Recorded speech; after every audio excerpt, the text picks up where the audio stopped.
Saudara, Institute of Democracy and Education atau IDE menggelar diskusi bersama anak-anak muda untuk meningkatkan kesadaran mengawal pemilu damai di Pilpres 2024.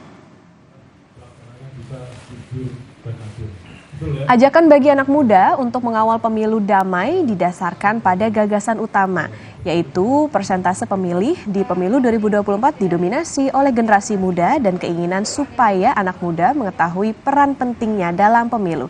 Direktur Riset dan Kebijakan Publik IDE Indonesia, Heri Ahmad Gunawan, menyatakan kegiatan semacam ini diharapkan mampu berkontribusi untuk mengawal pemilu yang damai dan bermartabat.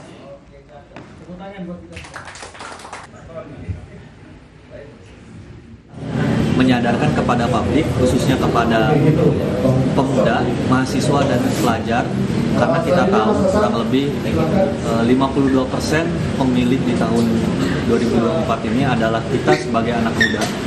Artinya ini adalah momentum yang mesti sama-sama kita seluruh anak muda itu bukan hanya sebatas dipahami, tapi kita untuk kemudian bisa terus menjaga demokrasi Indonesia ke depannya.